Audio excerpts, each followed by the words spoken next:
Nama saya Nuria Ekawati Swito dengan nomor NIM K0112412331 akan membacakan mengenai jurnal 1 yaitu perbandingan flotasi udara terlarut dan sedimentasi pemberat untuk pengolahan air yang terkontaminasi alga.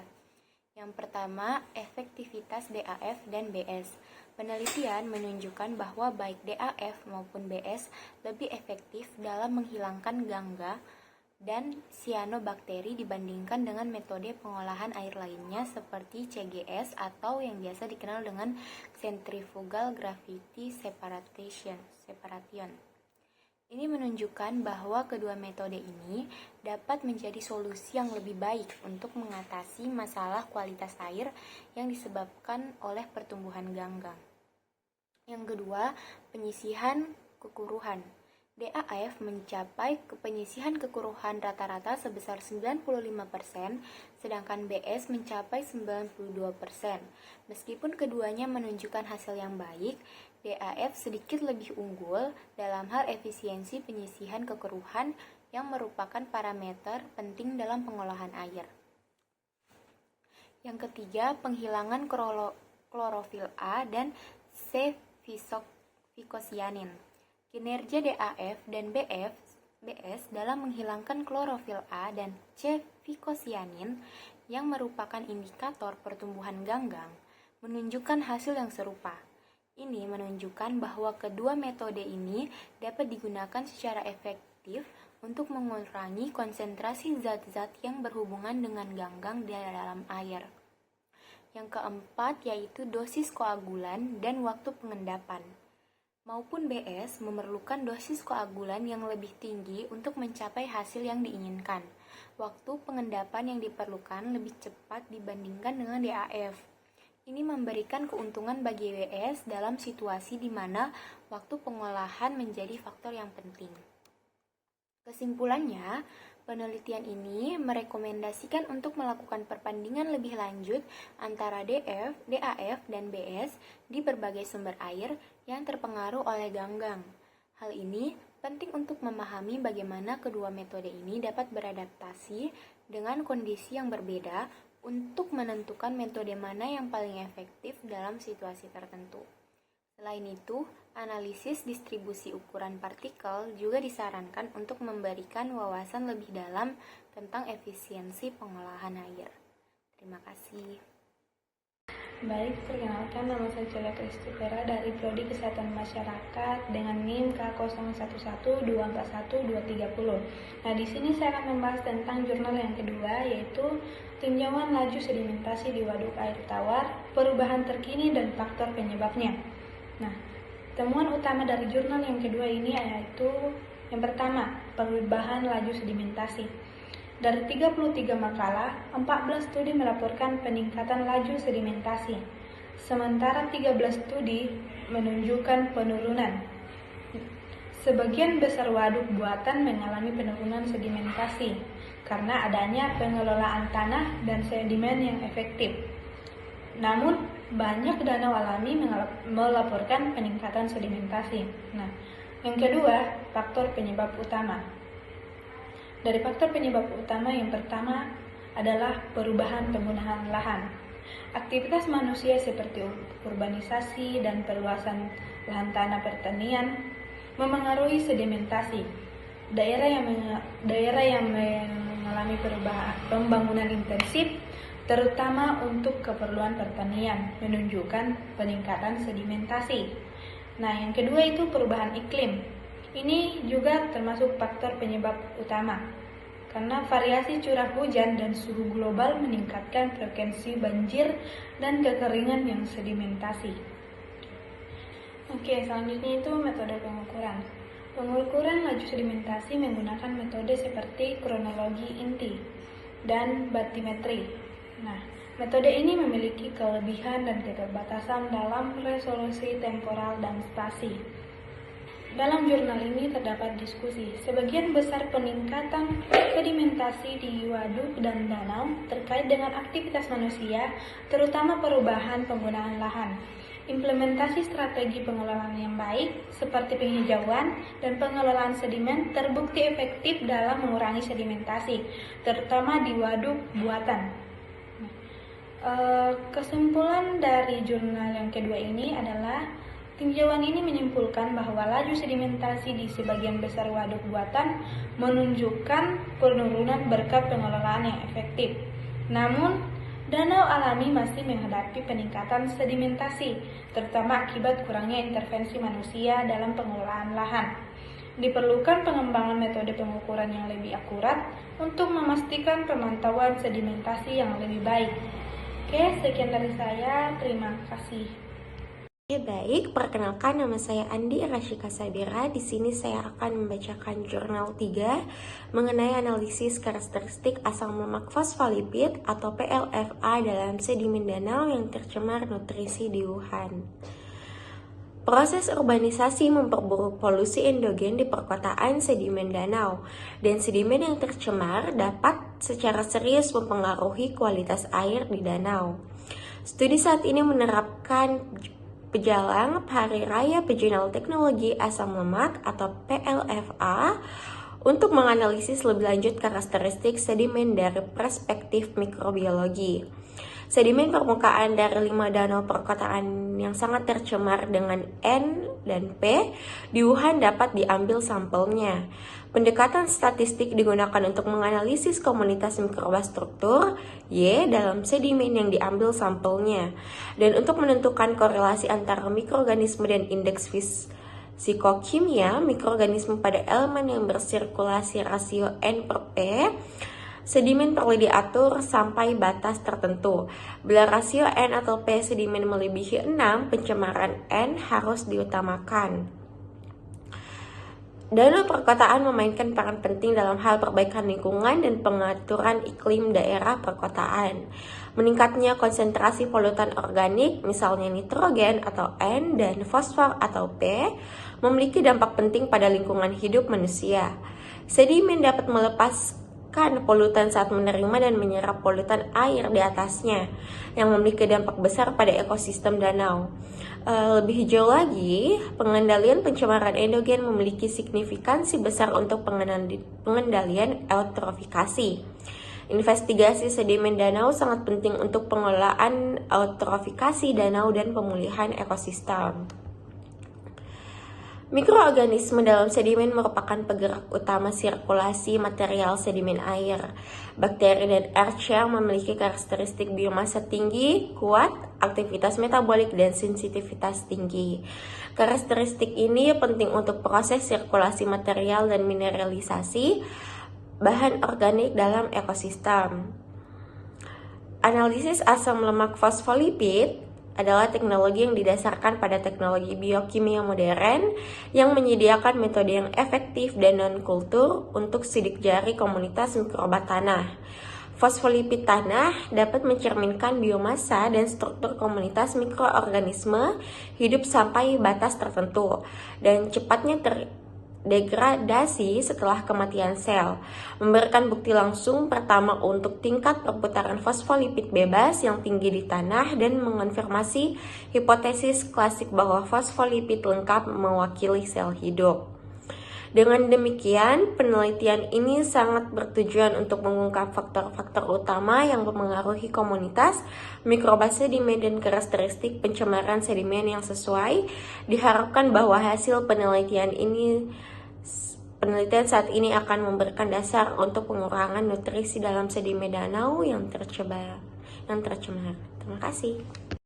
Assalamualaikum warahmatullahi wabarakatuh. Perkenalkan, nama saya Aiska Fahriani dengan NIM K01124132. Saya dari kelompok 9 dan akan menjelaskan mengenai jurnal 4 yang berjudul Pengurangan Sedimen dan Kekeruhan Air pada Instalasi Pengolahan Air Minum. Pengambilan air sungai telah menjadi kebiasaan penting bagi masyarakat yang umumnya tinggal di daerah sungai. untuk membantu kebutuhan hidup mereka seperti dalam kehidupan berumah tangga untuk keperluan air minum, kebersihan, dan irigasi. Ketika kecepatan air menurun, kekeruhan menurun, tetapi pengendapan dan akumulasi sedimen mulai terjadi di intake. Lettergen dan Smith menyatakan bahwa akumulasi sedimen dan puing-puing menyebabkan masalah pada proses abstrak karena menyumbat saluran masuk pada pipa dari waktu ke waktu karena posisi intake yang tetap. Faktanya, pembuangan air dan akumulasi sedimen membutuhkan biaya operasional yang tinggi di pihak instalasi pengolahan air minum. Skellern dan Metallo menyarankan bahwa untuk mengatasi masalah ini harus ada cara untuk mengeluarkan air dari sungai dan meninggalkan akumulasi sedimen untuk dihilangkan dengan pelatihan yang sesuai. Di dalam instalasi pengolahan air, menghilangkan kekeruhan air membutuhkan penambahan keunggulan. Biasanya air keruh yang mengandung partikel koloid diatasi dengan koagulasi, flokulasi diikuti dengan klarifikasi. Dalam sebuah penelitian untuk menilai pengaruh beberapa jenis keunggulan dan dosisnya terhadap penurunan kekeruhan, dari Jalal menyimpulkan bahwa jumlah dosis merupakan faktor yang menentukan. Semakin tinggi dosisnya, semakin berkurang kekeruhan airnya. Namun hal ini membutuhkan biaya yang mahal dan membutuhkan dana operasional yang tinggi. Oleh karena itu, dianggap untuk perlu mengurangi kekeruhan air sungai sebelum disalurkan ke instalasi. Studi ini berfokus pada arca Sungai Nil di depan intake instalasi pengolahan air Jalan El Farak. Daerah sungai ini telah dilaporkan mengalami pengendapan sedimen yang berulang dan kekeruhan air yang tinggi, yang memengaruhi kualitas air yang disalurkan ke instalasi. Pada Research Institute NRI melakukan 2 studi survei, hidrogasi di depan intake instalasi dan pengolahan Rot El Farak. Studi tersebut mengungkapkan bahwa kecepatan air sungai rata-rata di dekat tepi barat jauh lebih besar dan tinggi dibandingkan yang berada di tepi timur. Selain itu, ditemukan bahwa kedalaman sungai di sisi barat lebih tinggi pula dibandingkan kedalaman air di sungai di tepi timur. Selain itu, area di sekitar intake diternakan rentan terhadap sedimentasi yang sering terjadi sehingga perlu dilakukan pengerukan berulang kali.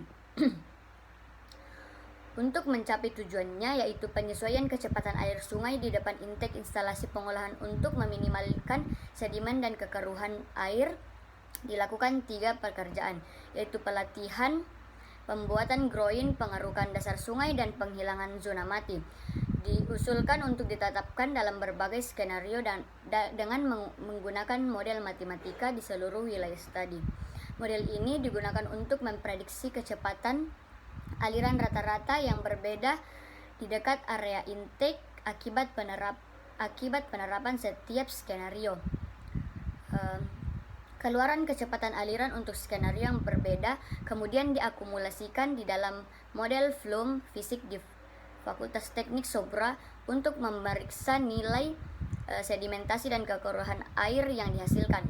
Setelah itu, hubungan antara nilai kekeruhan setiap skenario dan dosis tawas yang dibutuhkan ditetapkan dengan menggunakan uji jar konvensional. Skenario terbaik adalah skenario yang memastikan kontrol sedimentasi yang berkelanjutan dan mencapai kekeruhan dan dosis tawas yang paling sedikit. Mungkin itu saja yang bisa saya jelaskan. Kurang dan lebihnya mohon dimaafkan. Terima kasih. Assalamualaikum warahmatullahi wabarakatuh. Oke, baik, sebelumnya perkenalkan, nama saya Andi Muhammad Abian Naswan, NIM K01124123. Saya akan membacakan rangkuman tentang jurnal penilaian status sedimentasi dan kualitas air untuk pengelolaan daerah di aliran sungai di cekungan Danau Kenyir. Yang pertama ini, tujuan dari penelitian ini ialah yang pertama menilai tingkat sedimentasi di Danau Kenyir. Yang kedua ialah mengevaluasi status kualitas air di danau tersebut. Yang ketiga, menyediakan data dasar untuk pengelolaan DAS Danau Kenyir. Jurnal ini dilakukan dengan model penelitian. Yang pertama, pengambilan sampel. Peneliti mengambil sampel air dan sedimen dari berbagai titik di Danau Kenyir. Yang kedua ialah analisis laboratorium. Dengan cara sampel yang dianalisis di laboratorium untuk menentukan parameter-parameter kualitas air seperti pH, suhu, kekeruhan, kandungan oksigen terlarut, dan konsentrasi berbagai polutan. Yang ketiga ialah pengukuran sedimentasi. Peneliti menggunakan metode survei atau pengukuran langsung untuk mengukur tingkat sedimentasi di dasar danau. Yang keempat ialah analisis data. Data yang diperoleh dianalisis secara statistik untuk mengidentifikasi tren dan hubungan antara berbagai parameter. Dalam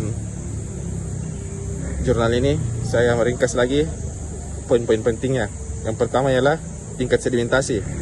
Penelitian ini menemukan bahwasanya tingkat sedimentasi yang cukup tinggi di beberapa area Danau Kenyir, terutama di dekat muara sungai atau area yang mengalami erosi.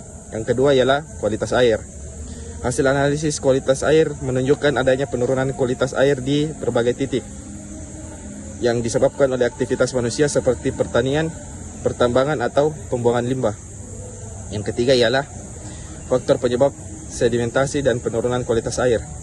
Penelitian ini mengidentifikasi faktor-faktor yang menyebabkan sedimentasi dan penurunan kualitas air seperti erosi tanah, penggunaan pupuk dan pestisida yang berlebihan, serta pembuangan limbah domestik dan industri. Implikasi hasil penelitian ini dapat digunakan sebagai dasar untuk menyusun strategi pengelolaan DAS Danau Kenyir yang lebih efektif. Beberapa rekomendasi yang diajukan terliputi. Yang pertama ialah pengendalian erosi, penerapan praktik pertanian yang berkelanjutan, reboisasi, dan pembangunan terasering untuk mengurangi erosi tanah. Yang kedua ialah pengolahan limbah, penerapan sistem pengolahan limbah yang lebih baik untuk mengurangi pencemaran. Yang ketiga ialah pemantauan kualitas air secara berkala, melakukan pemantauan kualitas air secara rutin untuk mendeteksi perubahan dan mengambil tindakan yang diperlukan. Mungkin cukup sekian dari rangkuman jurnal yang dibawakan oleh saya. Saya ucapkan banyak terima kasih. Baik, terima kasih atas kesempatan yang diberikan. Perkenalkan, nama saya Nanda Saskia Pratiwi dengan NIM K01124124. Selanjutnya yaitu penerapan alat penilaian tanah dan air di Indonesia, tinjauan dan tantangannya. Model ini adalah model berbasis fisika konseptual yang memungkinkan simulasi sejumlah proses hidrologi yang berbeda pada saat yang sama. Sebelum model SWOT diaplikasikan di DAS Indonesia, model ini telah melalui perjalanan pengembangan yang panjang. Pada awal tahun 1990-an, model SWOT dikembangkan dengan menggabungkan simulator for water resources in rural basins, routing outputs to outlet, dan geographic resources analysis support system. Model SWOT saat ini dianggap sangat cocok dalam memperkirakan suhu aliran sungai, dan telah menggunakan model ini di sungai, telah menggunakan model ini terhadap hasil air, penggunaan air irigasi, evapotranspirasi, dan aliran sungai. Berikutnya yaitu daerah studi Indonesia. Indonesia merupakan negara kepulauan terbesar di dunia. Indonesia adalah 17.508 pulau dengan luas wilayah 1.004.569 km persegi. Monsun merupakan pola dominan di Indonesia yang meliputi hampir seluruh wilayah Indonesia. Pengelolaan DAS yang tepat merupakan tujuan umum pengembangan model SWOT. Berikutnya yaitu aplikasi SWOT di Indonesia. SWOT di Indonesia telah ditemukan sebanyak 178 publikasi berdasarkan jumlah publikasi ilmiah daring yang lolos peer review. Aplikasi SWOT pertama di Indonesia dilakukan di DAS, Lesti, dan Berantasi pada tahun 2007. Kedua, lokasi penerapan model ini berada di Provinsi Jawa Timur, di mana DAS Lesti merupakan salah satu daerah hulu dari DAS Berantas. Berikutnya yaitu tinjau tujuan penerapan SWOT. Model hidrologi semi distribusi ini telah digunakan untuk beberapa keperluan dalam pengelolaan DAS di Indonesia. Pada prinsipnya, model SWOT dapat mensimulasikan kualitas dan kuantitas air. Akan tetapi, di Indonesia, pemanfaat model SWOT relatif tidak beragam. Berikutnya yaitu tantangan dan arah masa depan penerapan SWOT di Indonesia. Kondisi negara ini tentu sangat cocok jika model SWOT digunakan dalam upaya pengelolaan DAS. Aplikasi model SWOT telah digunakan dalam berbagai kondisi perkembangan sangat pesat. Model SWOT dan antarmuka SIG-nya membantu dalam studi sumber daya air pada skala DAS dan mengurangi waktu dan biaya yang diperlukan. Untuk melakukan studi tersebut, beberapa kali lipat dibandingkan dengan modal parameter terdistribusi lainnya. Pengembangan aplikasi model SWOT di Indonesia selama ini juga sangat bergantung pada ketersediaan data input seperti data spesial. Terima kasih kesempatan yang diberikan.